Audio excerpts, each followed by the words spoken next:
Creo que ya puedes compartir. Ahí va. ¿Se ve? Bueno, yo lo- ¿Está los, bien? de- los dejé de ver ahora, Sí, sí, sí. eh, Si veo que se pero tranca o algo, yo te aviso, pero mientras no sí, digamos nada, es porque estamos escuchando todo bien. bueno, porque creo que estoy teniendo micropulsos acá en internet. Hoy Ah, tuve una reunión y medio como que se me entrecortaba eh, la imagen y la voz. Pero bueno, cualquier cualquier cosita yo te cosita aviso. decime. Listo. Vamos a hablar, en realidad, para eso me convocaron, sobre regulación de la expresión y latencia en retrovirus. En realidad, como bueno, ya algo les comenté en lo que trabajaba, pero esta es una familia, la familia Retroviridae es una familia muy particular en cuanto a sus características replicativas y a cómo se comporta. Es un virus que lleva consigo diferentes genes regulatorios para la expresión de diferentes proteínas regulatorias que van a tener implicancia en la replicación viral y también implicancia en algunos de los géneros en la transformación celular con ciertas capacidades oncogénicas. Y además es un virus que justamente también por otras particularidades que tiene su genoma, tiene la característica de entrar en latencia por situaciones propias o que les impone la célula, y allí, bueno, quedarse quieto, digámoslo, durante mucho tiempo, meses, años, o toda la vida del animal o de un humano infectado por un retrovirus, y recién al final, o bueno, cuando o nunca se enteran en realidad también de que estas personas o animales han sido infectados por un retrovirus.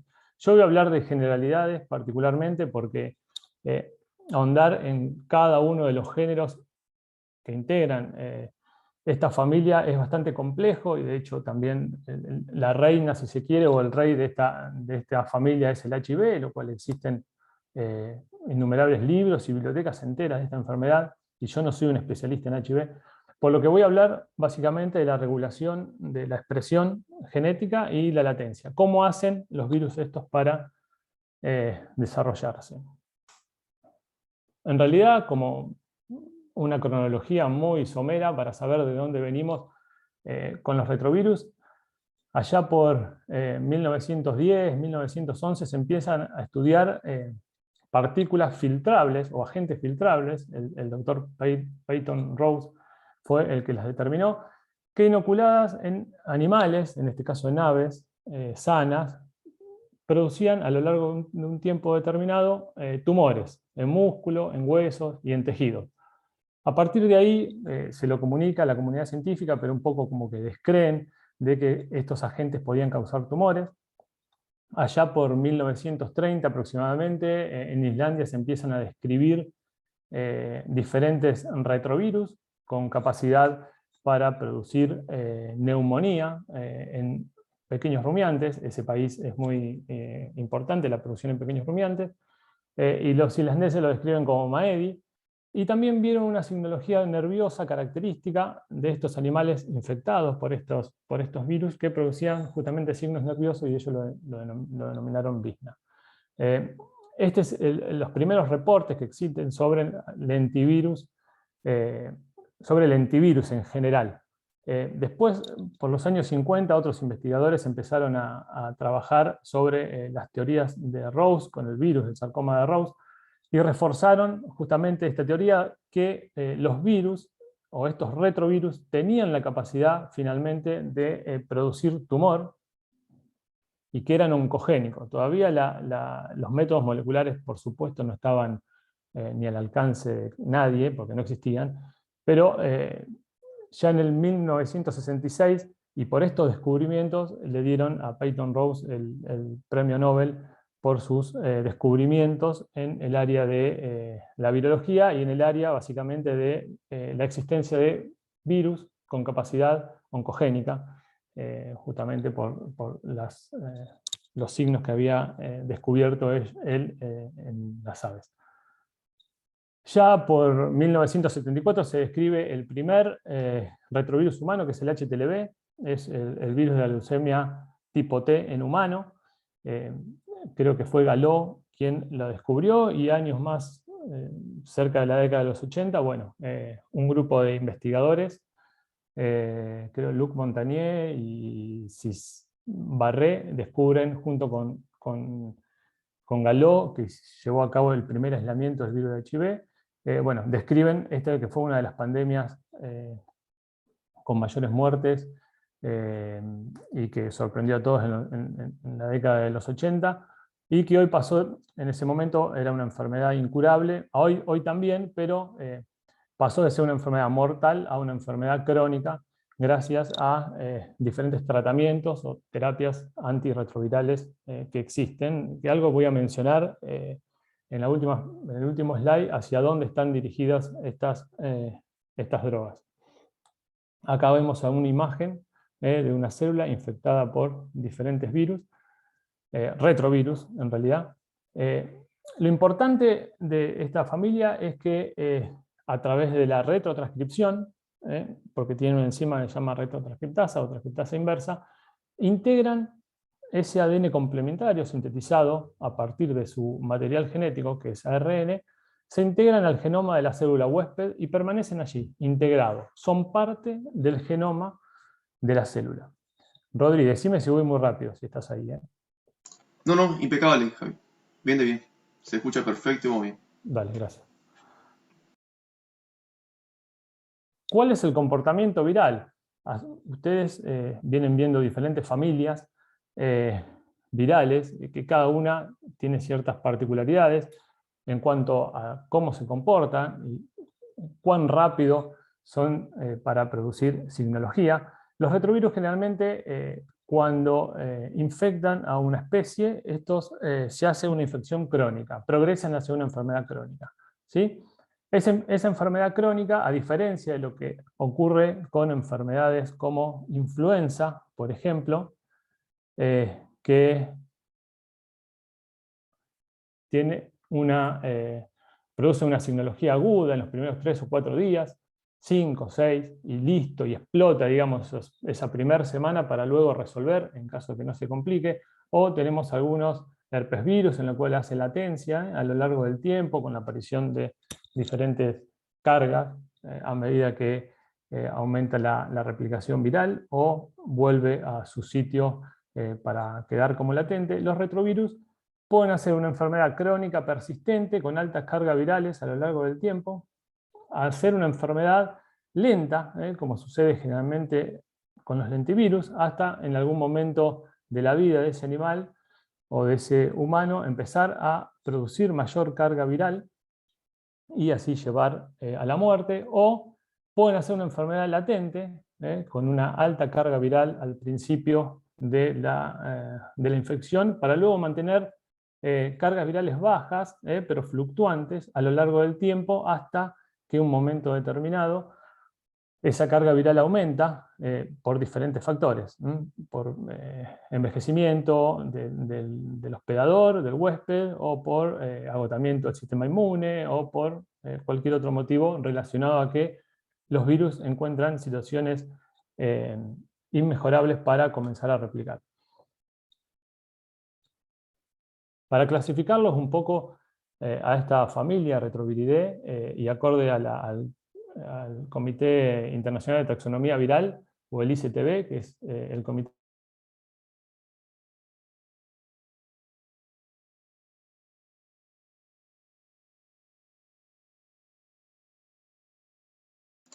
¿Se trancó, puede ser? Sí, se trancó.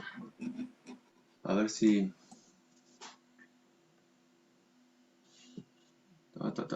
Sí, se trancó. Vamos a esperar un segundito a ver si conseguimos que retome. Adelante. Bueno, los virus, los retrovirus, esta familia, es una familia que tiene su genoma como ARN, de cápside icosaédrica, y son envueltos, esto hasta acá creo que llegué hace un ratito, y presentan 2 copias de ARN. Cabe aclarar que son 2 copias diploides, de sentido positivo, ambas copias, e integran la clasificación de 6 de Baltimore, justamente por la capacidad que tienen de retrotranscribir su genoma, pasar desde ARN hacia ADN complementario. Bueno, ya les dije que eran de cadena positiva, y tienen un diámetro aproximadamente entre 80 y 130 nanómetros, esta familia, y el tamaño del genoma llega hasta 9.000, 10.000 pares de bases generalmente. El ICTB clasifica a esta familia hasta el 2009, perdón, la última clasificación que hizo en el 2009, hay una nueva que es en el 2020, pero hasta antes de esta última clasificación, a la familia Retroviridae la divide en una subfamilia Orthorretroviridae, donde está formada por 5 géneros, 6 géneros: alfa retrovirus, beta retrovirus, delta retrovirus, epsilon retrovirus, gamma retrovirus y lentivirus, y una subfamilia formada por los espuma retrovirinae, cuyo género es el espumavirus. Esta es característico porque se llaman espumavirus porque dan un aspecto globoso en las células, en la línea celular que infectan. La clasificación esta se basa básicamente por la homología de los genes de la región POL, que codifican, entre otras enzimas, para la retrotranscriptasa. El sitio donde ocurre el ensamblado viral, ahora les voy a comentar en forma general que el ensamblado viral de esta familia, dependiendo qué género, puede ser tanto en el citoplasma como en la membrana plasmática. Y la presencia o ausencia de genes accesorios. Vamos a ver también que estos genes accesorios, como les comenté hace un ratito, están implicados en la replicación viral y en la posibilidad de reclutar diferentes proteínas para comenzar la transcripción y posiblemente activar algún protooncogen. A partir del 2020 se reclasificó, pero en realidad la reclasificación se dirigió básicamente a la subfamilia Espuma retrovirinae, que fue clasificada en géneros acorde a la especie, de bovinos, equinos, felinos, etc.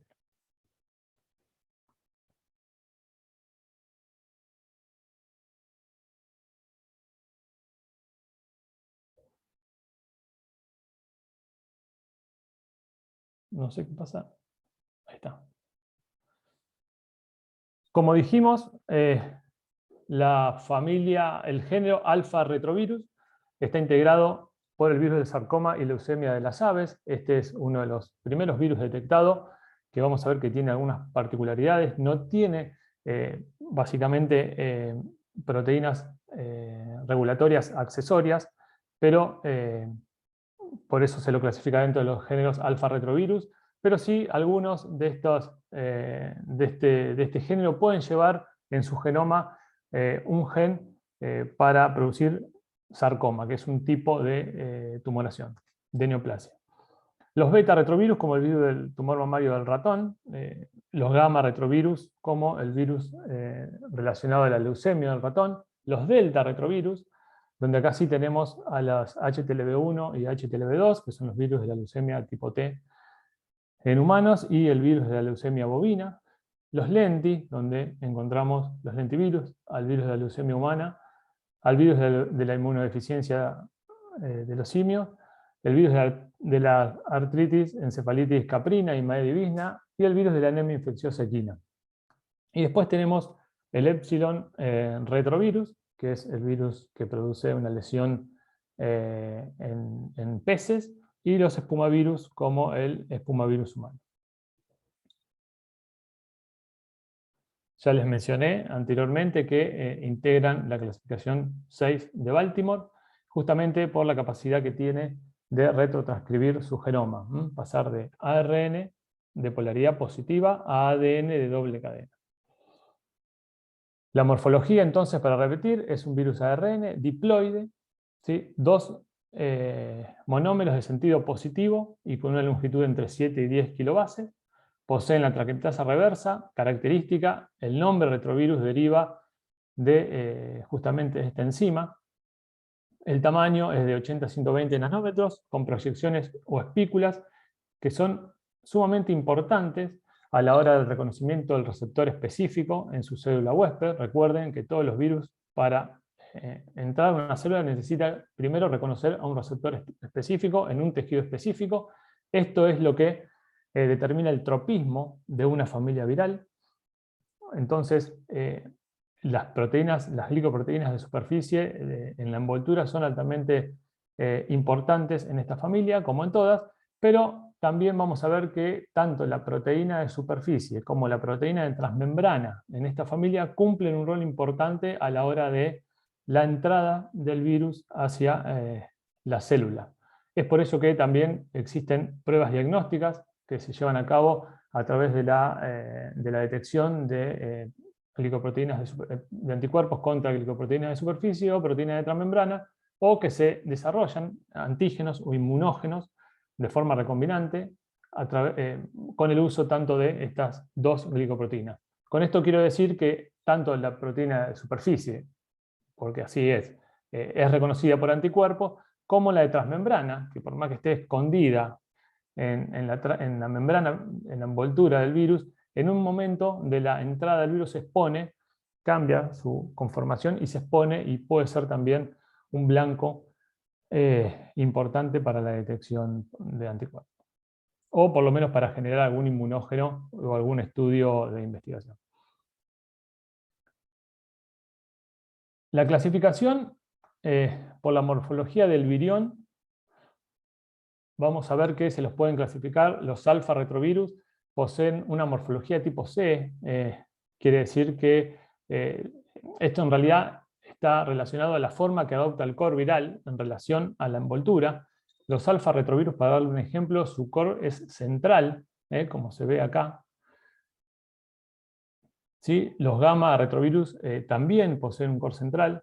Los beta retrovirus, como el virus del tumor mamario del ratón, tienen una morfología tipo B.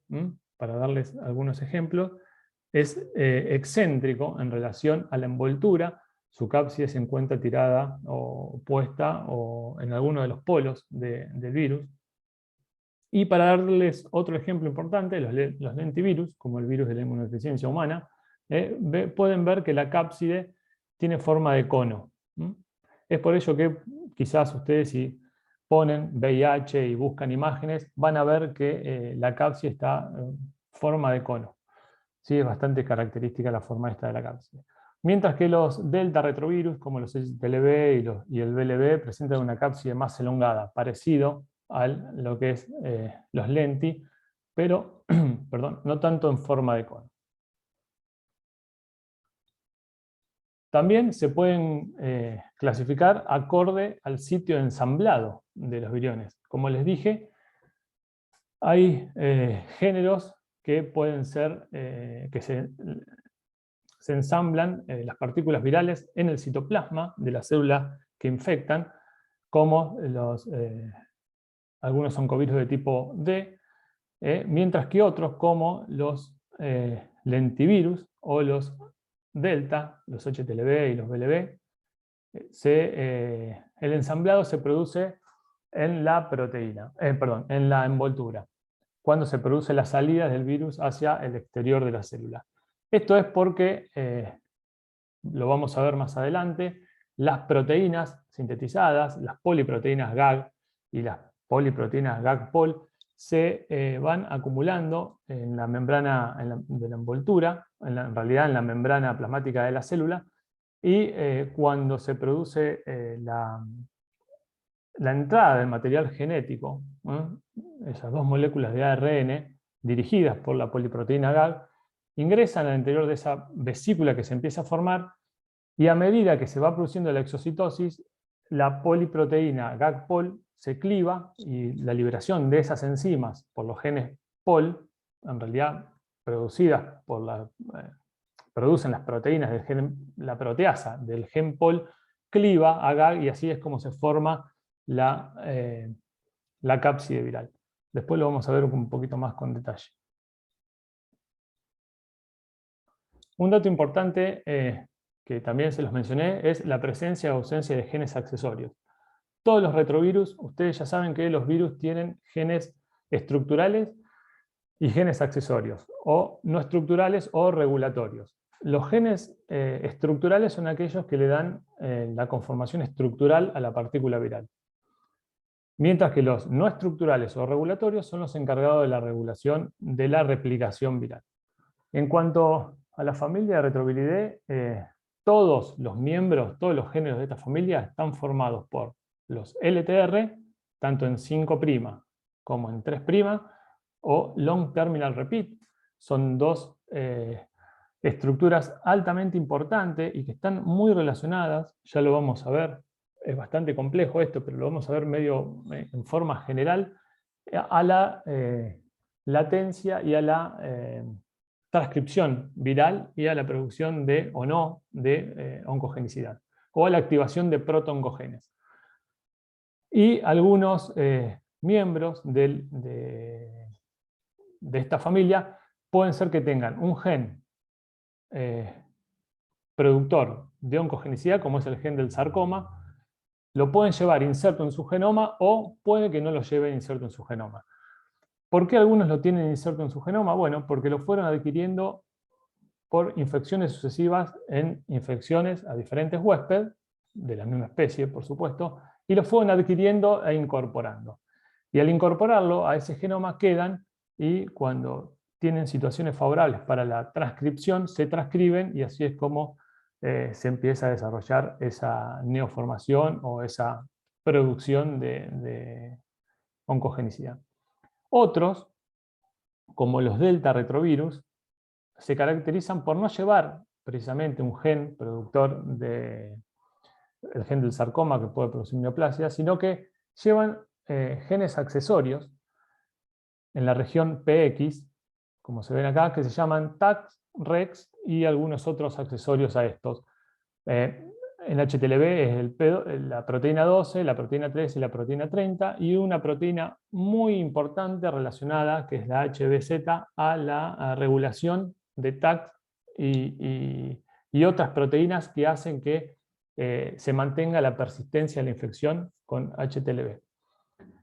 En el caso de BLB existen TACs y REX, ya vamos a ver qué hacen esos genes accesorios, pero están básicamente relacionados a la transcripción viral, y otros genes como R3 y G4 que son accesorios a estos y también tienen una implicancia en la regulación de la transcripción.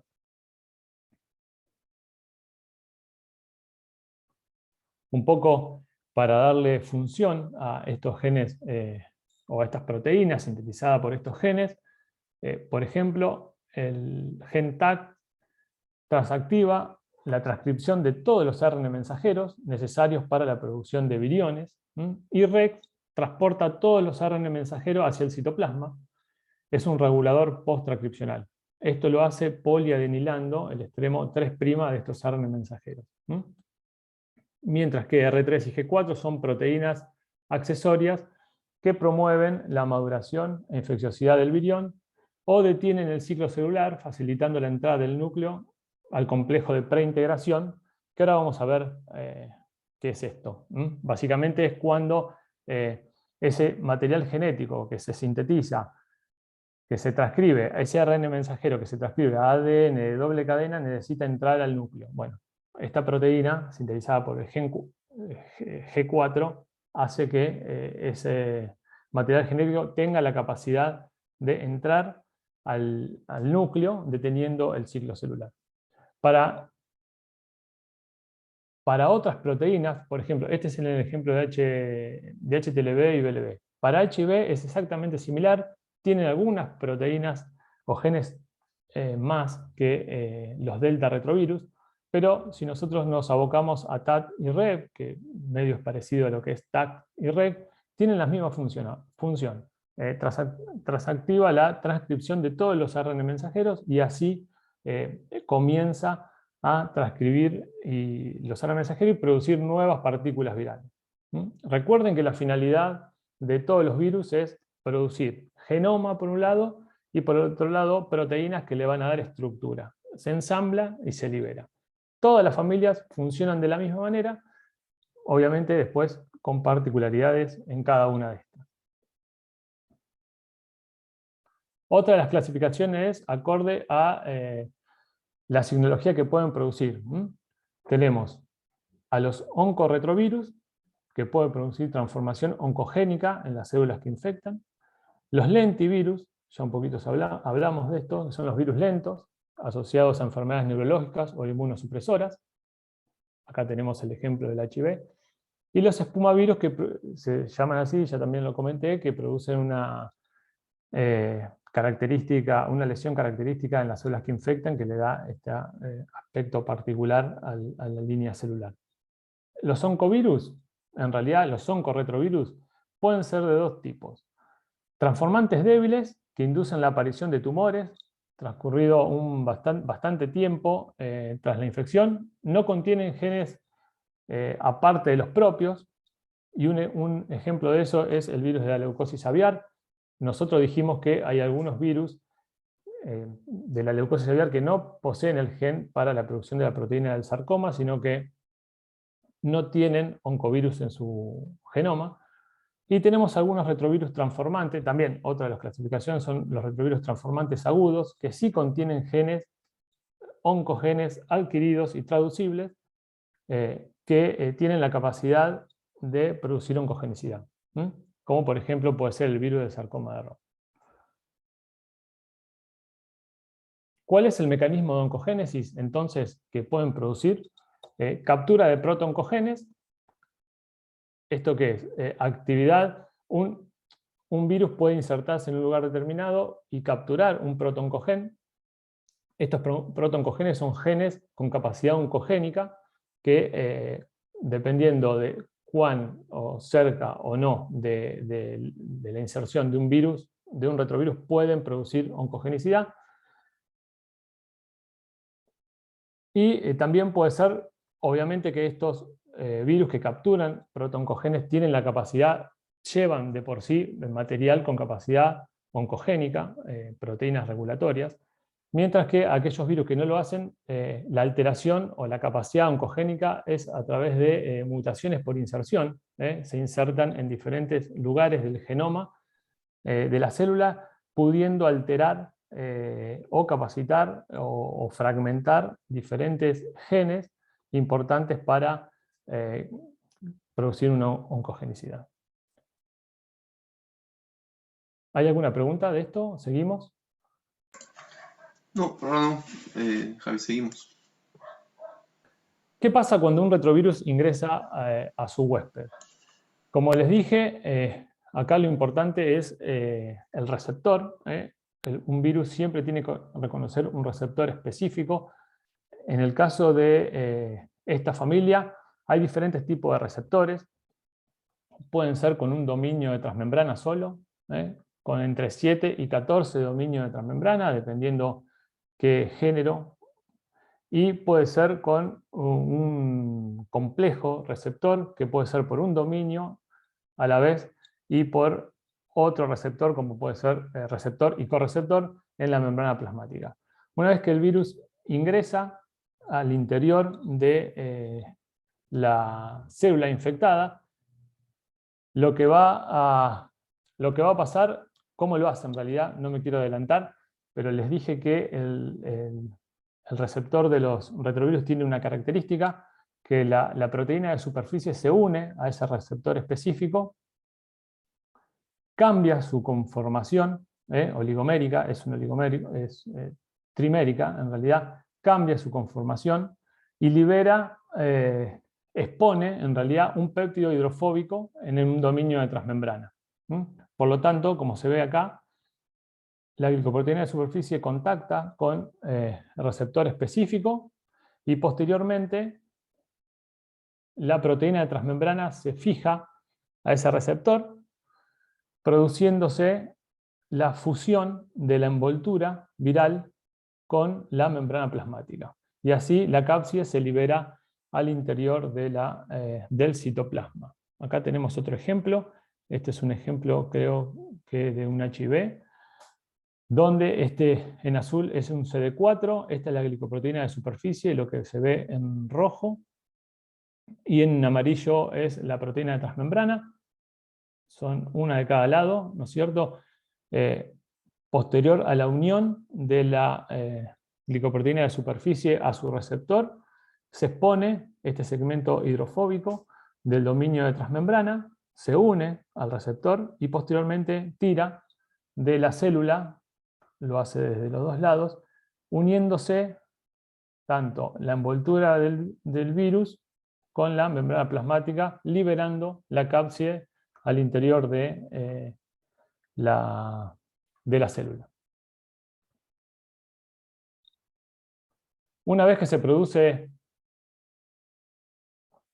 esta unión y entrada del virus al interior de la célula, esta interferencia puede ocurrir por uno o varios mecanismos. La superinfección, en realidad, la célula se vuelve receptiva a la superinfección por el mismo agente viral.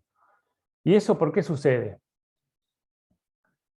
Puede ser porque se obvia, deja de internalizar, perdón, no estoy viendo arriba.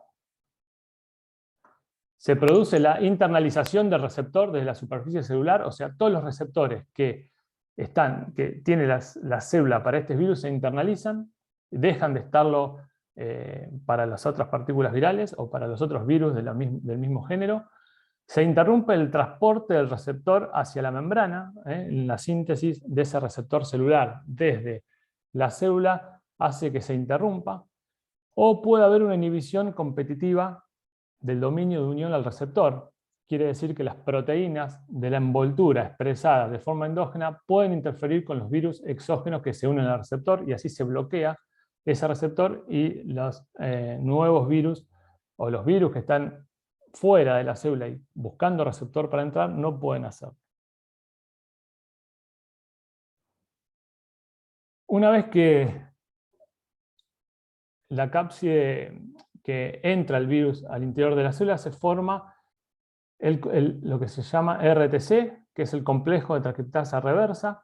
Ese complejo de transcriptasa reversa está formada, obviamente, por las dos unidades de los dos ARN mensajeros o ARN de polaridad positiva que posee el virus, diploide, la nucleocápside, la retrotranscriptasa, integrasa y ARN de transferencia que va a actuar como primer, como cebador para la síntesis de las dos moléculas de ADN. ¿Qué es lo que va a pasar? Ahora vamos a ver cómo se produce la retrotranscripción, pero posterior a la síntesis de esa doble molécula, doble hebra de ADN complementario, se va a formar el complejo de preintegración, que hoy medio que les comenté, donde ese ADN se va a circularizar y va a entrar al núcleo por diferentes proteínas, ayudado a diferentes proteínas de que esto así suceda, y se va a integrar al genoma de la célula huésped. Esto es lo que se llama fase temprana de la infección. Una vez que se inserta en el genoma de la célula huésped, el nombre de esta infección, o de este virus, en realidad pasa a denominarse provirus. Ese provirus queda integrado al genoma. Es indistinguible para la célula, pero puede quedar ahí en forma latente o en algún momento o rápidamente producir nuevos viriones. Algo importante que es que la cápside de algunos retrovirus también interactúa con las proteínas nucleares propias de la célula. Esas proteínas, como la NUP358 y esta misma, la RNA-BP2, facilitan las transferencias de un PIP al comportamiento nuclear en la célula, que no se divide como macrófagos maduros. Esto es que aquellas células que no están en división constante necesitan tener estas proteínas para que se forme un poro en el núcleo y así el provirus pueda entrar al interior del núcleo e integrarse en el genoma, como puede suceder en células como macrófagos maduros. Una vez que, bueno, en realidad lo que va pasando en este complejo el complejo de transcriptasa reversa es la retrotranscripción. Como ustedes ya sabrán, lo que primero se sintetiza es la cadena negativa de ADN. Este ARN de transferencia lo que se va a unir es a un segmento denominado sitio neural primer, o primer binding site, en el extremo 5' del ARN mensajero. Viral, generalmente utiliza solo un ARN, les dije que tenía dos, pero utiliza uno para llevar a cabo la síntesis de ADN complementario. Se va a unir al sitio de unión al primer y va a elongarse hacia el extremo 5' de la cadena de ARN. Posteriormente y a través de una enzima, de una RNasa H, se produce la degradación de este segmento 5' del ARN. Y una vez que se produce la degradación, vamos a ver que hay un segmento denominado R, que después lo vamos a ver un poquito más con detalle, que se une al extremo 3' del ARN y posteriormente continúa la síntesis de ADN de cadena negativa, complementario a ese ARN viral. A medida que esta cadena negativa se va sintetizando, la RNasa actúa degradando ese ARN mensajero, pero deja algunos sitios específicos que van a ser el sitio de unión de primers que hacen que se comience a sintetizar la cadena positiva. Y de esta manera se sintetiza toda la cadena positiva, la cadena negativa ya se había sintetizado, y se sintetiza toda la cadena positiva de ADN complementario a la cadena negativa, quedando finalmente en los extremos los long terminal repeat, o estas terminaciones repetidas largas, tanto en el extremo 5' como en el extremo 3', formadas por las regiones U3, R y U5. Este genoma, entonces, este ADN de doble cadena, complementario al ARN viral, se va a insertar en el genoma de la célula huésped.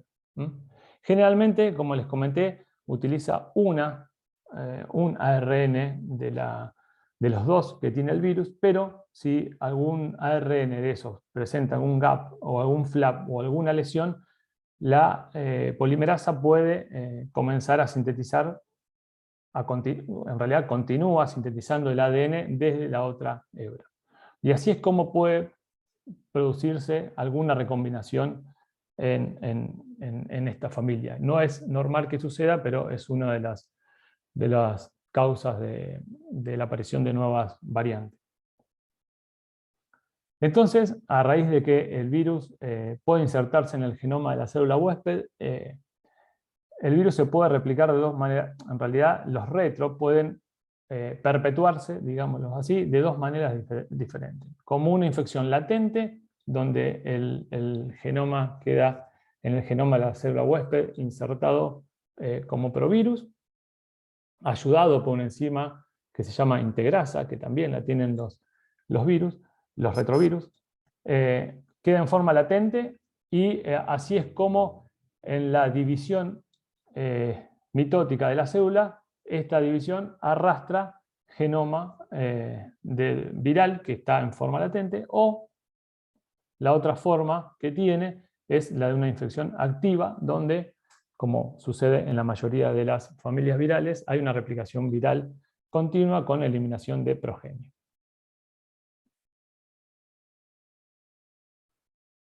Esto es un poco lo que le decía, que puede haber una recombinación si la RT cambia de una plantilla de ARN a una secuencia homóloga en la segunda plantilla del ARN, ya sea por casualidad o forzada por una ruptura en la primera hebra de la plantilla. Entonces, desde un ARN de polaridad positiva, que ya tiene la capacidad de funcionar como un ARN mensajero, se sintetiza la doble cadena de ADN complementario, que está formada por, como ya vimos, por genes estructurales, GAG, ProPol o POL, es lo mismo, y EM, y básicamente, tanto en el extremo 5' como 3', los long terminal repeat. Se conserva los genes, el orden de los genes en todos los retrovirus. Vamos a ver, ahora vamos a entrar un poquito en lo que es estas regiones particulares, que tienen una función directa. De esto más o menos tenía intención la charla de hoy, la clase de hoy, en la latencia y regulación de la expresión génica. Yo igualmente, como les comenté, se los voy a dar de una manera general, pero le voy a pasar a Rodrigo después algunos trabajos que están buenos como para ahondar un poquito más en profundidad sobre estos mecanismos. ¿Cuáles son los mecanismos que pueden llevar a la transcripción y a la latencia? En realidad, uno de ellos es el control epigenético, el control epigenético del provirus. La epigenética estudia los mecanismos que regulan la expresión génica sin modificar la secuencia de ADN. Dentro de este control epigenético pueden suceder pueden pasar varias cosas. Una de ellas es la metilación del ADN, otra la metilación de las histonas y otra la acetilación y desacetilación de histonas. En realidad esto sucede en una célula, puede suceder en una célula normal, pero como el virus está integrado en el genoma de la célula huésped, esto puede pasar también en ese provirus. Otro de los factores puede ser la regulación de los LTR, otra puede ser potenciadores con funciones reguladoras específicas según el tipo celular. Muchos de estos retrovirus tienen la capacidad de infectar diferentes células, pero no en todas de ellas va a producir capacidad oncogénica, no en todas tienen capacidad oncogénica. Y también es importante el papel regulador de los microARN.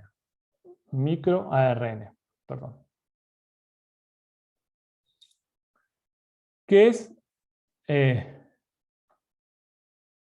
entonces la metilación del ADN? Yo les conté que la arquitectura de la cromatina, o sea del ADN, es importante para el control de la expresión génica viral, ya que la actividad transcripcional por factores transactivadores celulares y o virales, en este caso, depende de la accesibilidad del ADN promotor.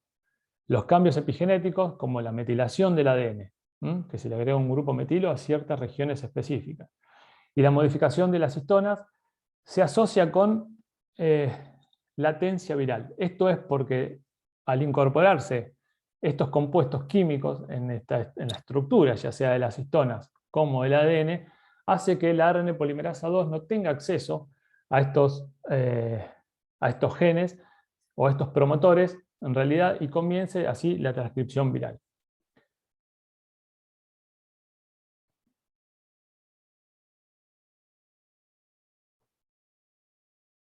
No me pasa la... ¿Se te trancó? Otra vez, a ver. No, se te escucha bien. ¿Se me escucha bien? Ahí está. ¿Qué es la metilación del ADN? Entonces, la metilación del ADN implica la adición de un grupo metilo a lo que se llama islas de CPG. De CG. Estas CG están formadas o unidas por fosfato entre la citosina y la guanina, y hace que a través de una enzima estas regiones puedan ser metiladas. Al metilarse, cambia la estructura de esta molécula de ADN y, como les comenté, la ARN polimerasa 2 no tiene acceso para llevar a cabo la transcripción celular y o viral. Como menciona este slide, interferencia directa del grupo metilo para la unión de una proteína específica de esa secuencia, por ejemplo, la ARN polimerasa 2 o cualquier factor de transcripción. El 60% de los promotores de DNA de mamíferos contiene islas CPG, pero desmetiladas. Quiere decir que al no estar metiladas, sí van a tener acceso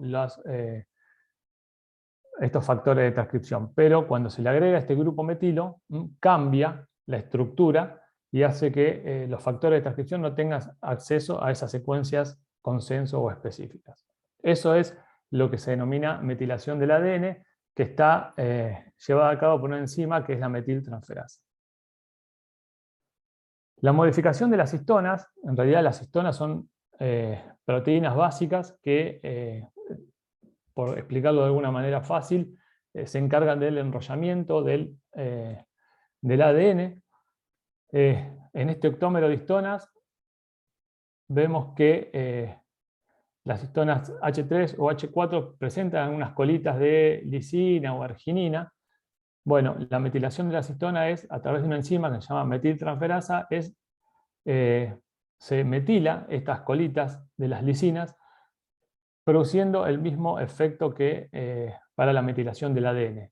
Compacta esa estructura y hace que no tenga acceso los factores de transcripción celular y o virales para la producción de ARN mensajero o oncogenicidad o replicación o lo que fuese. Entonces estos virus entran en latencia. Generalmente las lisinas, las histonas H3 o H4 son las que más están afectadas por la metilación. Otro de los cambios epigenéticos que podemos ver y que está relacionada con la latencia y la replicación en los retrovirus es la acetilación y desacetilación de las histonas.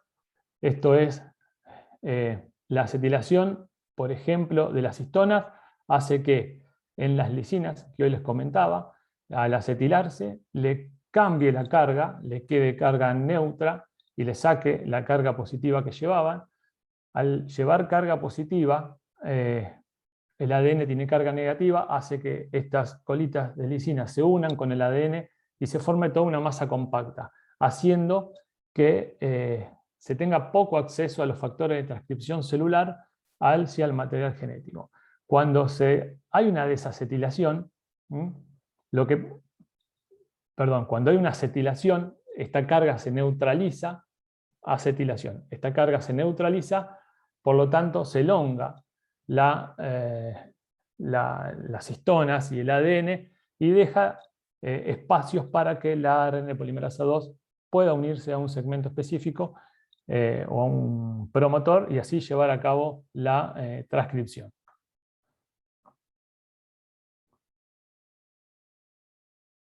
¿Se entiende, Rodri, esto? Porque es un punto importante. Si me quieren hacer alguna pregunta, estaría bueno que sea acá. Sí, si alguien quiere preguntar algo, alguien quiere preguntar alguna cosa. ¿Se entendió? Por lo pronto, algunos comentarios como que se está entendiendo. ¿Sí? Bien. Ismael, adelante Ismael. Sí, Rompe yo hielo. tengo una duda acerca de precisamente esta parte bueno, el virus se integra al ADN de la célula y busca zonas, precisamente estas islas CPG o CG, para poder estar latente, o cómo es que se da este proceso. ¿El virus fomenta la metilación de esta parte del ADN para mantenerse latente? ¿O cómo se da la interacción? Sí, está muy buena tu pregunta. Fernando eras, ¿no?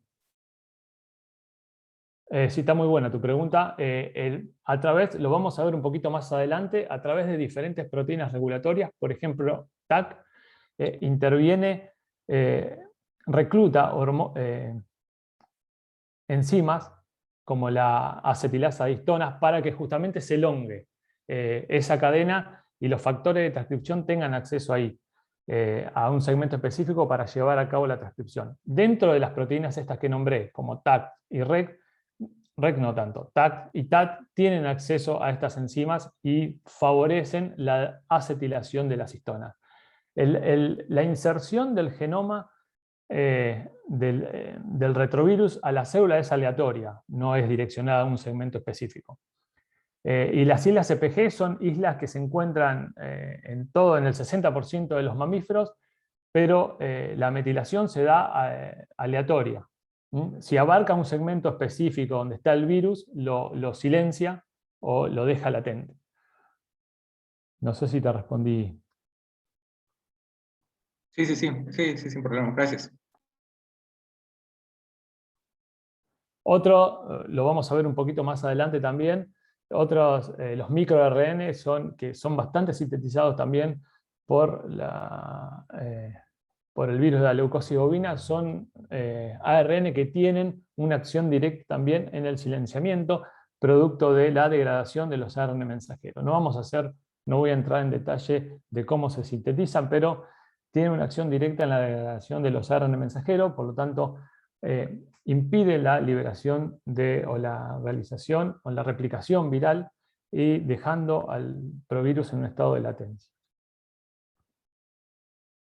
Acá estaba un poco, no, acá no era, es un poquito más adelante respondiendo a la pregunta de Fernando. Acá vemos los tres que yo mencioné, control epigenético de la replicación, histonas desacetiladas, citocinas metiladas, cromatina inactiva, condensada, a esto me refiero, cuanto más condensada está, menor acceso de los factores de transcripción a lugares específicos, consenso para llevar a cabo la transcripción viral, mientras que a través de la histona acetilasa y neutralización de las cargas de estas histonas en relación al DNA, se elonga y los factores de transcripción sí tienen mayor llegada al DNA y favorece así la transcripción. Para entrar un poquito a lo que es el LTR propiamente dicho, dijimos que había dos LTR, uno en el extremo 5' y el otro en el extremo 3'. Voy a correr un poquito esto que... Perdón. Uno en el extremo 5' y otro en el extremo 3'. Estos LTR están divididos por una región U3, una región R y una región U5. Vamos a ver que la región más importante a la hora de la unión de diferentes factores de transcripción es la región U3, pero tanto la región R como la región U5 tienen algunas secuencias consenso que están destinados a la regulación de la replicación. Presentan tres sitios de respuesta, elementos de respuesta a TAC. TAC es esa proteína sintetizada producida por los delta retrovirus que se unen a este segmento específico y favorecen la transcripción viral.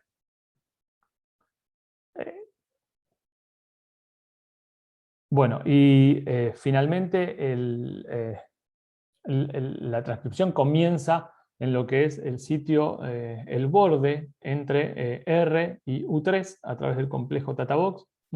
A partir de acá la polimerasa comienza la síntesis, la transcripción celular o viral. Como vemos acá un poquito más complejo, vemos tres LTRs diferentes, uno del virus de la leucosis bovina, otro del virus HTLV y otro del virus HIV. Cualquier mutación de lesión o inversión o reordenamiento de las secuencias promotoras de estos segmentos en gran medida afecta a la transcripción.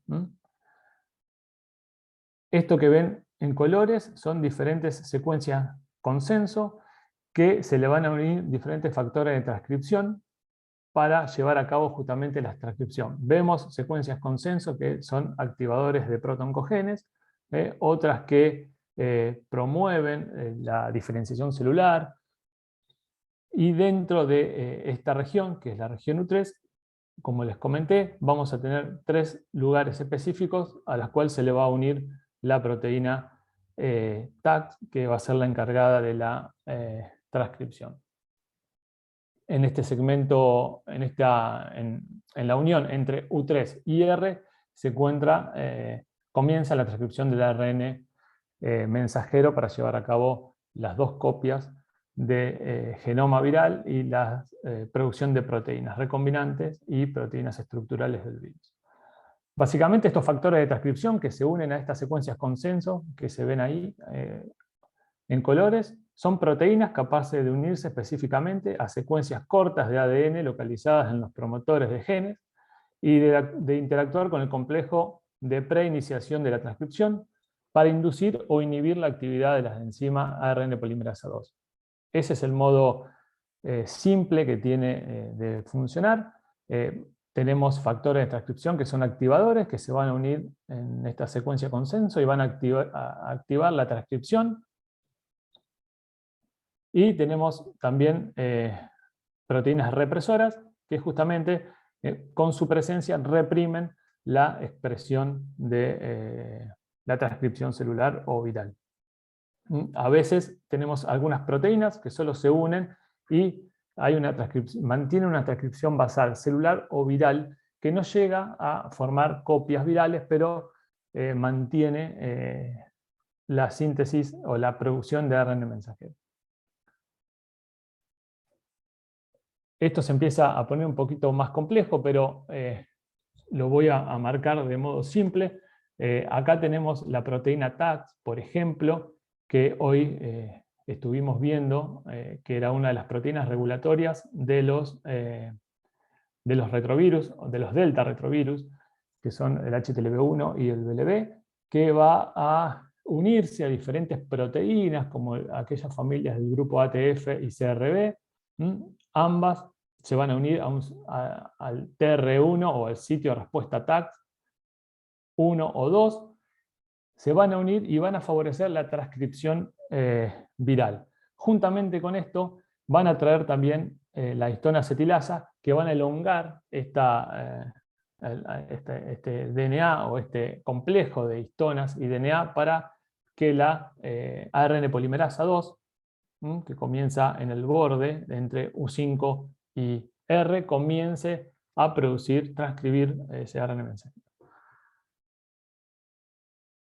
Existen otros factores también importantes y que se dan en HIV, por ejemplo, son proteínas del factor nuclear kappa beta que se unen a sitios específicos y van a favorecer también la proliferación, la transcripción celular o viral. Y también existen otros tipos de proteínas que se van a unir a secuencias consenso que van a regular tanto para la producción como para el estado de latencia al virus. También los microRNA tienen función directa sobre el control de la regulación o latencia, produciendo la degradación de ese ARN mensajero, o también, como sucede en VLB, tener una acción directa sobre la proliferación clonal de linfocitos B.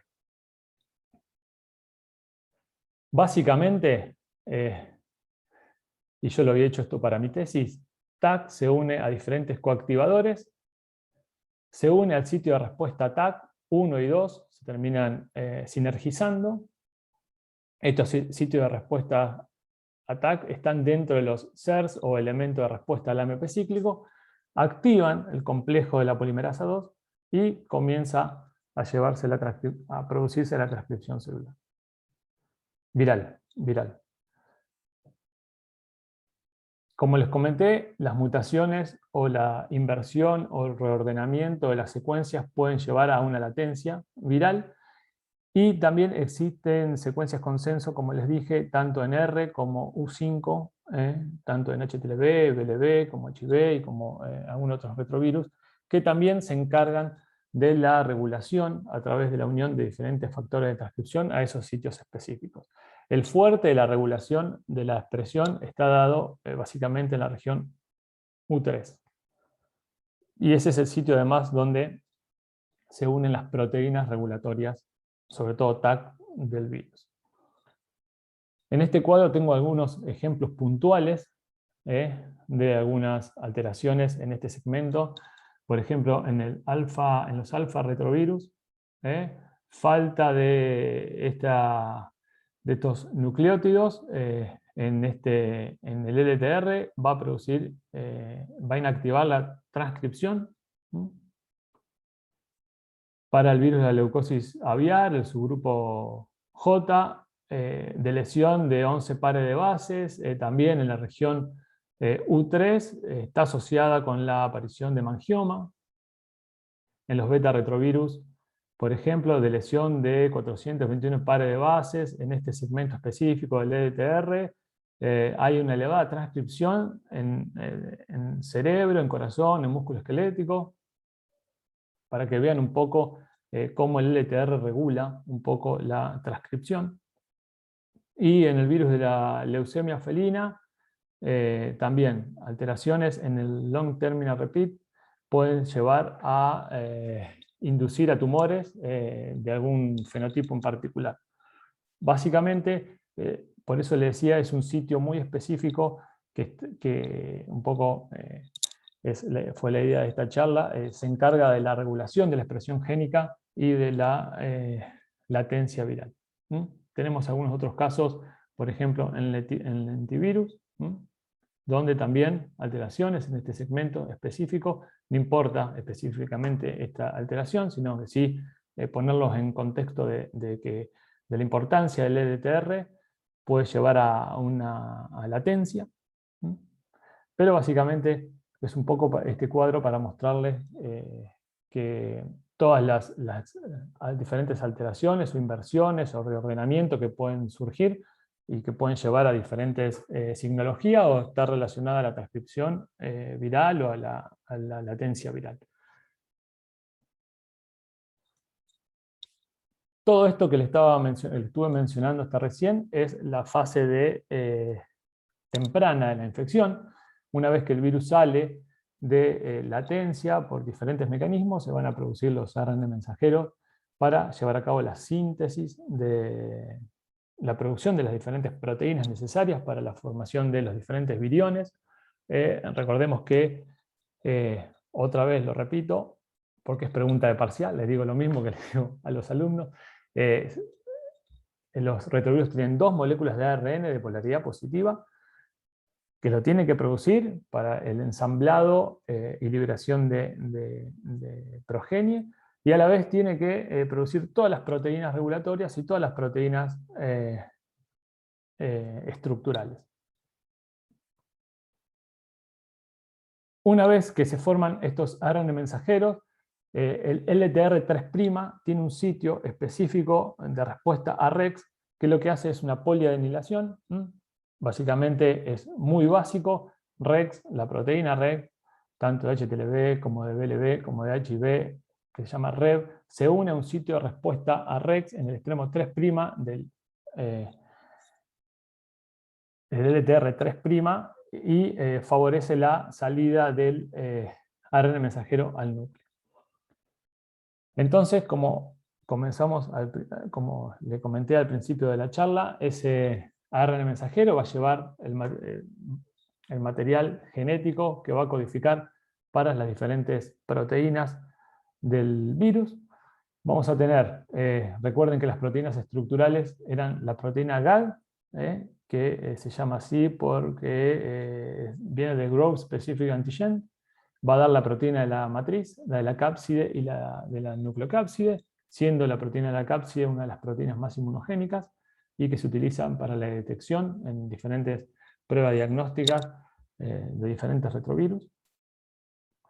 Los genes POL, que vienen de Polymerase Enzyme, que acá tenemos todas las enzimas necesarias que lleva el virus para su replicación. La retrotranscriptasa, que es una de las enzimas más importantes y que le dio el nombre a esta familia. RNasas, que se encargan de la degradación, recuerden, del ARN, cuando sintetiza la doble hebra de ADN complementario. Proteasas necesarias para clivar, por ejemplo, la poliproteína GAG-POL, clivarla y producir las diferentes proteínas para que se sinteticen en la cápside en aquellos géneros que el ensamblado se produce en la membrana plasmática. Y de envoltura, acá tenemos las glicoproteínas de superficie, que son aquellas que reconoce el receptor celular, y la glicoproteína de transmembrana, que es importante también a la hora de la entrada del virus, de la endocitosis, de la entrada del virus al interior de la célula. Todas las proteínas estructurales de los retrovirus se sintetizan como precursor, como poliproteínas.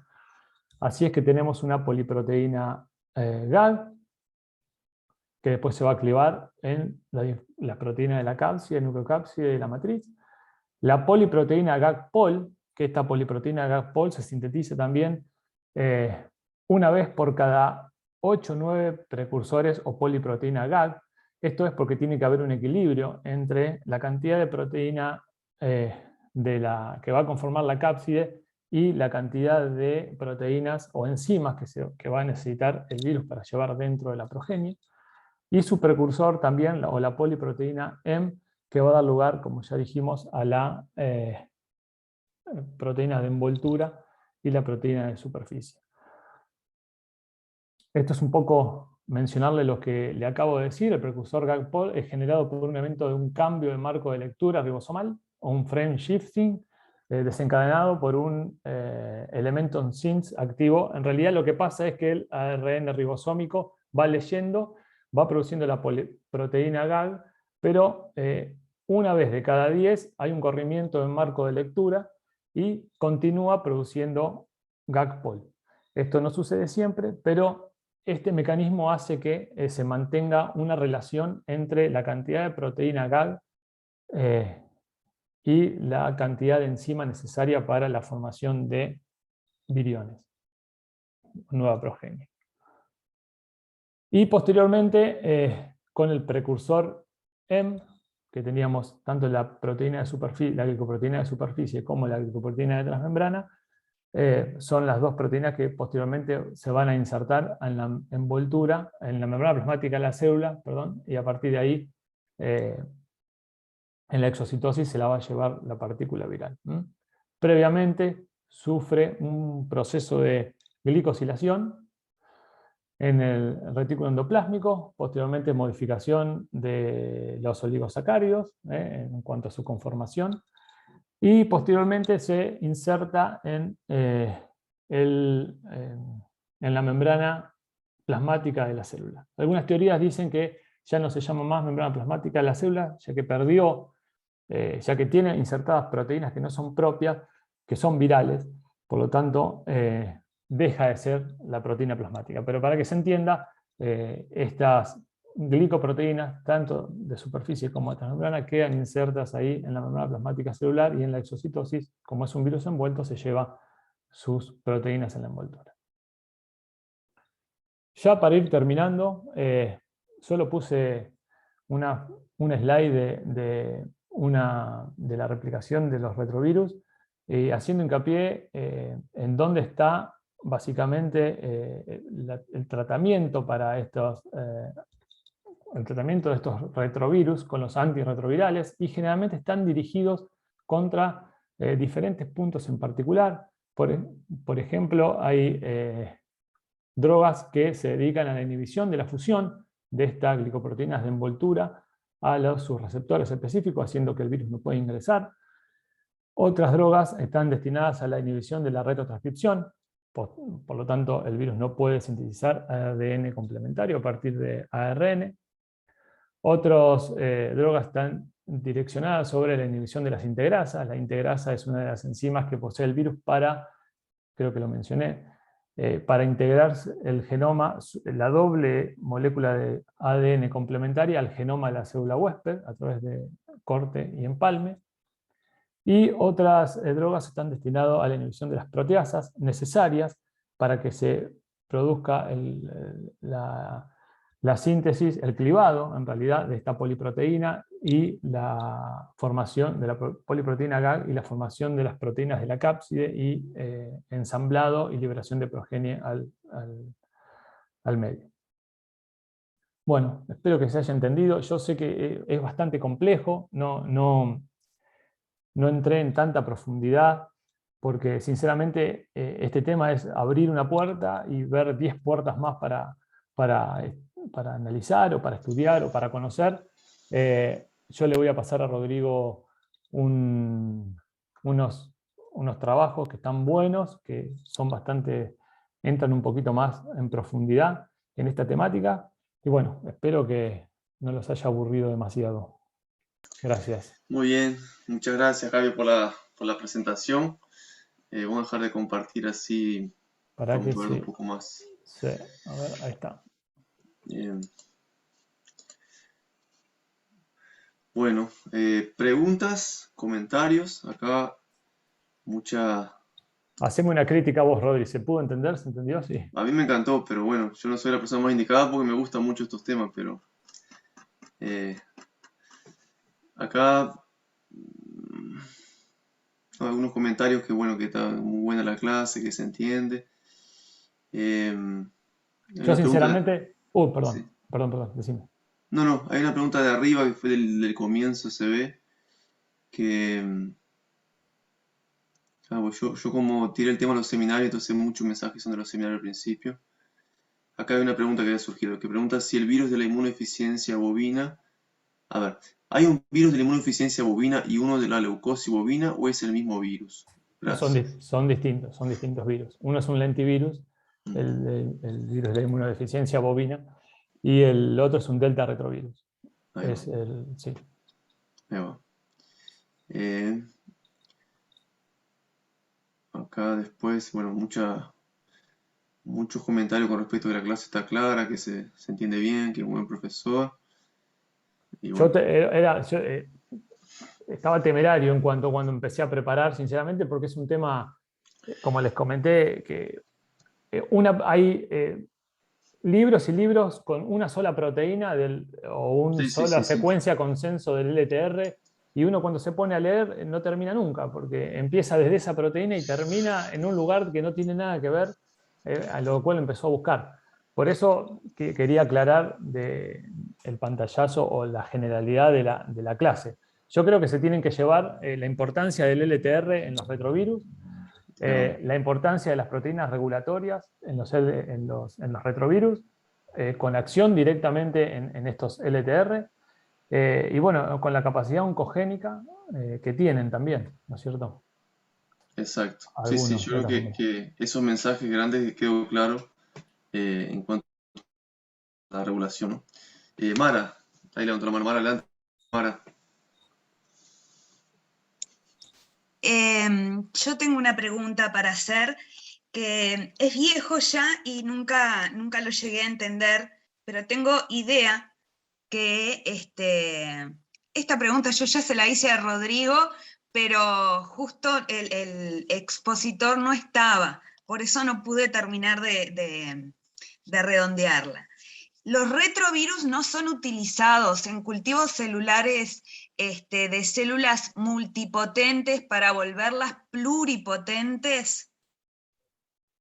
En cultivos celulares de células madre, me refiero yo, multipotentes para volverlas pluripotentes. Quizás yo, sinceramente, nunca trabajé con células madre. Quizás Rodri sí lo pueda contestar porque trabajaba con un grupo. Sí, no, vos Yo sabés que yo no quiero largarte media información. Si Rodri está un poquito más actualizado con eso. no tengo claro, porque Mara creo que su tesis de posgrado es Sí, vinculada a células madres.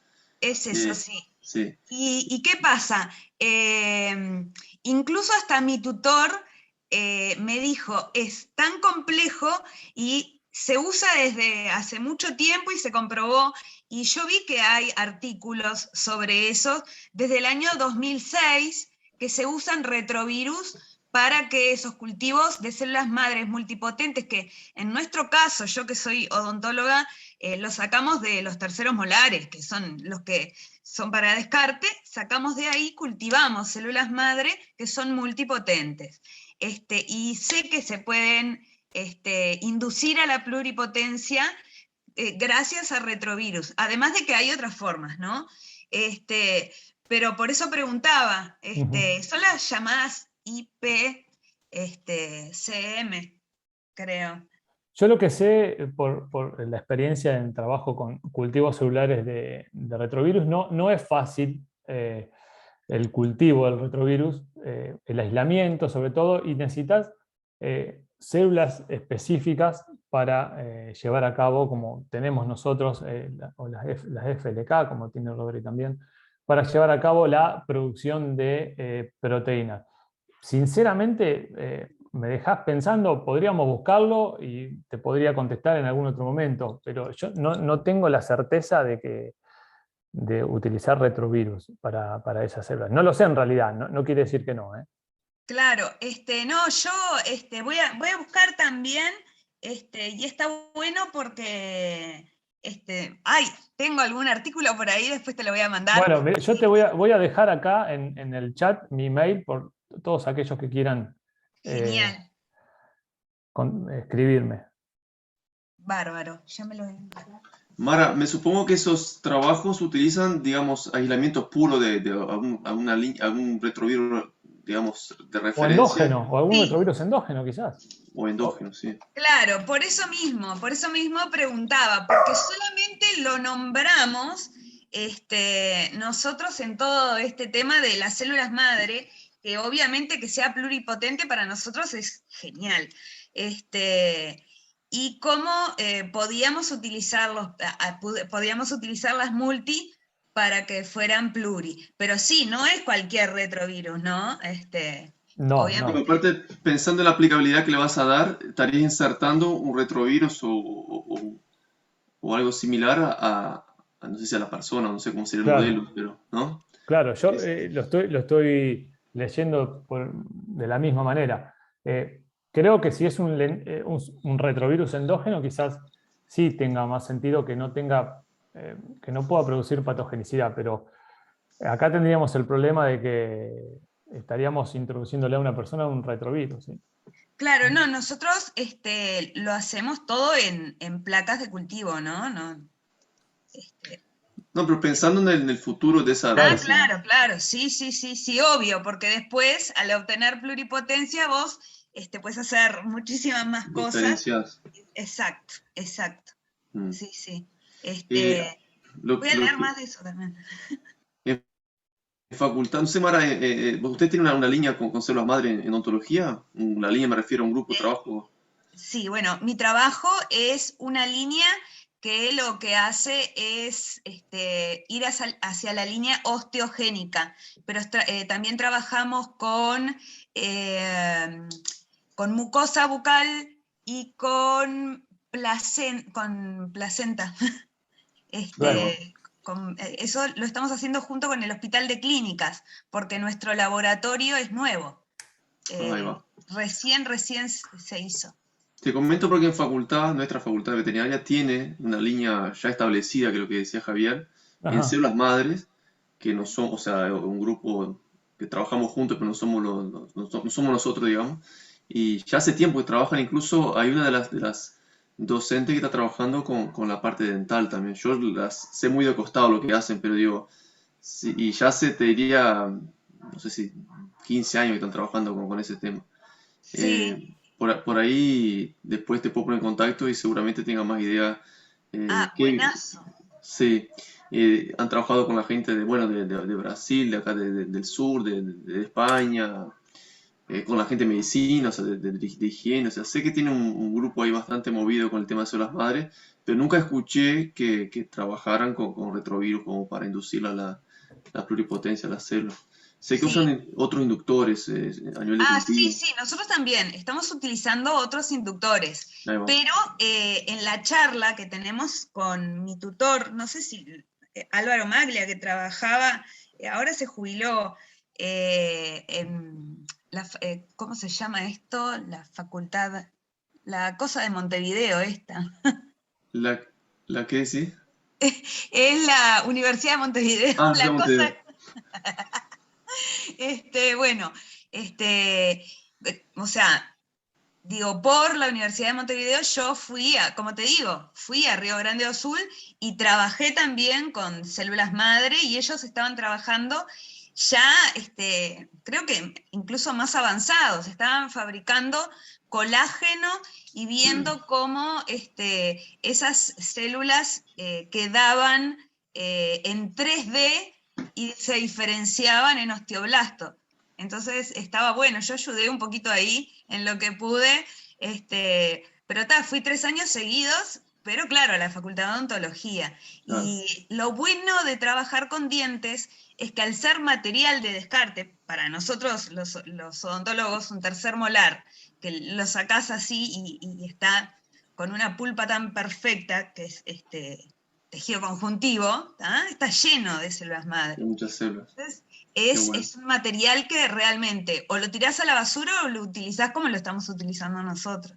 A virología había llegado un investigador de Colombia que también se dedicaba a esto y a la regeneración de hueso maxilar, creo que era odontólogo también. Un poco medio estaba relacionado con lo que vos estás planteando, Mara.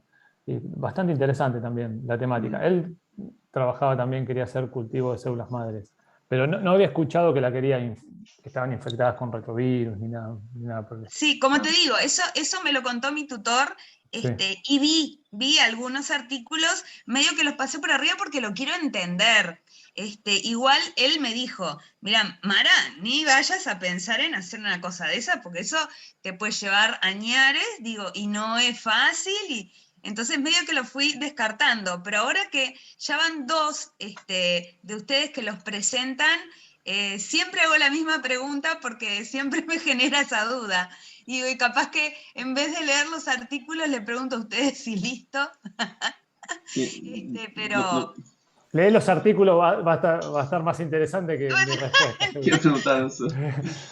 Bueno, tenemos a Lina que levantó la mano. Gracias, Mara. Hola. Realmente es muy genial encontrarse cuando temas tan complejos a una persona los puede explicar de una forma tan simple. Gracias. Yo sentí que fui un desastre, mirá, de tanta cosa. Mi pregunta está más direccionada a los retrovirus endógenos. O sea, sabemos que varias especies de mamíferos tienen retrovirus endógenos y que está relacionado un poco a la parte evolutiva también. Claro. Pero, o sea, yo quería saber un poquito más de si se conoce alguna explicación a por qué esas regiones en específico, qué funciones tendrían, por qué fueron ellas y no otras, si de pronto has leído algo relacionado a eso. ¿Regiones específicas te referís a los LTR? ¿O los virus endógenos, en realidad, los retrovirus endógenos se fueron, como vos decís, están por evolución propia, por diferentes segmentos de retrovirus que han quedado y que no tienen capacidad replicativa, o sí lo hacen de alguna forma banal. Los LTR que vos decís también es el proceso evolutivo de los retrovirus, donde también fueron confiriendo, incorporando secuencias consensos que son similares a las que tiene el genoma celular y que activan a la transcripción. Creo que es un proceso, por lo que yo sé, hasta donde leí, es un proceso evolutivo pleno de los retrovirus. Esto de insertarse en el genoma de la célula huésped y de hacerlo de forma aleatoria, su inserción puede ser en diferentes lugares, incluso puede incorporar genes con capacidad oncogénica. Lo han hecho diferentes, por ejemplo, el virus del sarcoma de Rous, que tiene el gen del sarcoma, y algunos que tienen ese gen que lo fueron adquiriendo y otros que no lo presentan. Entendí, realmente es bastante fascinante ese tema. Y complejo, es muy complejo. Yo a veces me pongo a leer y es como que si estuviese leyendo otra vez retrovirus, o sea, porque vos imaginate que ya uno se pone a leer HIV o tiene libros enteros de HIV y termina leyendo que la proteína JFZH5, y vos decís, ¿dónde estoy parado? Pero bueno, es fascinante y es súper complejo, ¿sí? Otra pregunta que quería hacerte es relacionada al diagnóstico, porque sabemos que, bueno, realmente no sé tanto, cuanto al diagnóstico de provirus o de virus como tal. Está bueno. ¿Tú pensarías que el diagnóstico podría ser mejor para provirus, siendo esto DNA, que se degrada menos la muestra? Claro, ¿O claro. pensarías más para el virus como tal, RNA? Mirá, está buena tu pregunta. Yo cuando hago diagnóstico de leucosis bovina, que es el ámbito o del lentivirus o de artritis encefalitis caprina, que es lo que más trabajo en cuanto a retrovirus, y que no se encuentra virus libre en el animal, en viremia, no es fácil engancharlo en el momento de la viremia, lo mejor es hacer una extracción de sangre o buscar en algún tejido, justamente tejido, hacer extracción de ADN, ¿sí? En realidad, al hacer extracción de ADN, vos vas a tener ADN celular, y si el virus lo tenés como provirus en el genoma de la célula huésped insertado, lo vas a poder enganchar ahí. Entonces podés hacer una prueba molecular sin necesidad de hacer una RT-PCR, de hacer extracción de ARN, ya directamente con una extracción de ADN y levantando con una PCR a punto final o convencional ese DNA, ya te sirve como molde para llevar a cabo la prueba molecular, por ejemplo. entendí, genial. Y también hablaremos conservación, ¿cierto? De la Claro, claro, temperatura, obviamente el DNA claro. es mucho más fácil de conservar que el Sí, RNA. sí, sí, seguro, seguro que sí. Muchas gracias, Javier. De Hay un nada, Lina. aporte, Javi, que quería comentar con respecto a esta pregunta, Lina, que está interesante, como decís, que en algunos casos, por ejemplo, en el VILEF, para poder diferenciar una infección progresiva o regresiva, ahí sí te podría convenir hacer las dos pruebas, ¿no? La PCR para buscar el provirus y la RT para ver si el virus está replicando. Entonces, de esa manera vos puedes, desde el punto de vista de diagnóstico-pronóstico, puedes diferenciar esos dos estadios que, o sea, en el caso de la progresiva te estaría dando positivo a las dos, y en el caso de la regresiva solamente del provirus. O sea, que el provirus siempre va a estar en esas dos condiciones. Pero después otros virus como BLB que trabajamos sí alcanza con mucho más estable aparte la detección del provirus, ¿no? Así es. Sí, sí. Qué genial. No voy a hacer más preguntas porque voy a acabar cambiando de línea de investigación. Qué bien. Eso es bueno. Bueno, Ismael, adelante. Ismael o Fernando, no sé cómo te dicen, Ismael. Sí, sin problema los dos están bien. Muy bien, bueno, tengo dos preguntas. La primera es relacionada a, bueno, una vez que se inserta el genoma del gen o el genoma, digamos, del virus a la célula, ¿cuántos se ha visto que pueden estar presentes dentro de una sola célula? Porque obviamente el ejemplo que nos daba era de solamente un virus, ¿verdad? Un agente viral. Pero obviamente yo creo que deben de ser múltiples los que están ingresando a la célula y que obviamente unos se están acetilando y que se están expresando y otros que se están metilando y está inhibiendo están presentes en forma latente, ¿no? Entonces, bueno, se sabe un poquito acerca de cuántos genomas del virus está presente en una sola célula y que está interactuando con ella. Depende mucho del género, pero entre 1 y 5, 1 y 3. Acá Rodri también puede, quizás con Vilés puede, Vilés dijiste hoy, ¿no, Rodri? Pero en leucosis es entre 1, 3, 5, no más que eso. Generalmente es 1 o 2, o 1, pero no más. Ok. Bueno, y la segunda pregunta es relacionada, por ejemplo, a Perdón, Fernando, Rodri, ¿querés agregar algo? No, quería comentar exactamente, esa respuesta no la tengo, pero nosotros estamos trabajando acá en Uruguay con técnicas muy, digamos, Sensible. finas, es ver cómo avanza esa integración en el tiempo. O sea, si los animales que están infectados con estos virus, al pasar un periodo de un año, por ejemplo, si aumentan esa carga proviral en las células. Siempre vemos como que o se mantiene o aumenta, ¿no? No debería ser normal que disminuyera, porque una vez que se integra están de por vida. Y ahí buscamos asociación entre ese aumento de carga y efectos sobre el animal. Pero básicamente simplemente para aportar algo más de lo que hacemos acá, y sabemos que hay una relación causa-efecto en cuanto a la cantidad de virus que tienen los animales y lo que producen ellos, ¿no? Desde el punto de vista patogénico, patológico. Así es. Ok. Bueno, la segunda pregunta era relacionada precisamente a la parte del oncovirus, ¿no? Bueno, por la clase pasada que habíamos escuchado que precisamente se daban estos procesos de cancerígeno porque eliminaban los genes que era de apoptosis, ¿no? Para que la célula pudiera durar un poco más. No sé si esté relacionado un poquito a eso. Pero bueno, la pregunta era si estos mecanismos epigenéticos están asociados a esta parte de quizá que tenga que ver con la inhibición de la apoptosis y que la célula pueda durar un poco más de tiempo y el virus ahí mismo. Ahí, por ejemplo, en HTLV hay una relación directa entre la cantidad, la producción de la proteína TAC, que es una proteína viral, y la producción también de la proteína HBZ, que es una proteína que lo que hace es justamente permanece TAC unida a otras proteínas dentro de HTLV, lo que hace es aumentar el envejecimiento celular y posiblemente la apoptosis. Y la proteína esta HBZ, que también es sintetizada, es una proteína accesoria por HTLV, lo que hace es enlentece este proceso, por lo tanto hace que los HTLV perduren durante más tiempo en el tiempo, si se quiere. Ahí hay una relación de lo que vos decís, no de la apoptosis propiamente dicha, pero sí del envejecimiento o de la duración de esa célula infectada. Ok, gracias.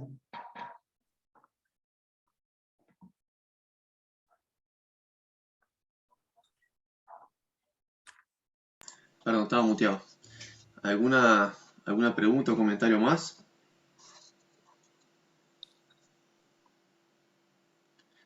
Bien. Bueno, Javi, te vamos a dejar descansar. Bueno, Que gracias. sigas no sé cómo está el tiempo ahí en Argentina, si está... Debe estar igual que ahí, nubló, Claro, sí. está todo nublado, medio, lluvia, medio sí, medio feo, ¿no? está Llovinando. feo. Sí. Capaz que algún amigo de otro país más lejano puede estar en un clima un O poco está más un poco tropical. mejor, seguro. Más yendo para el centro, sí. Sí. Bueno, si no hay más preguntas, agradecerles a todos y especialmente a Javier por participar de este día. Y bueno, nos estaremos viendo el lunes con Gonzalo Moratorio. En la charla ya entramos un poco a cuestiones sobre el SARS-CoV-2 que tanto cada uno de los disertantes un poquito han trabajado en el tema últimamente, así que viene uno que está trabajando de lleno en eso. Está muy bien, está muy bien. Bueno, yo quiero agradecerte, Rodri. Ya sabes, lo hago todo el tiempo que me convocás para algo. La verdad que, bueno, nada, te agradezco de todo corazón y sabes. La próxima hacemos acá, ya que Sí, sí. ya se va aliviando un poco el tema de la pandemia. Ojalá que sí. Bueno. Que sí. Bueno, Bueno, gracias, gracias, chicos, Javi. gracias, chicas. Gracias a vos. Javier. Gracias a ustedes. Muchas Chau, gracias. Laureana. Nos vemos.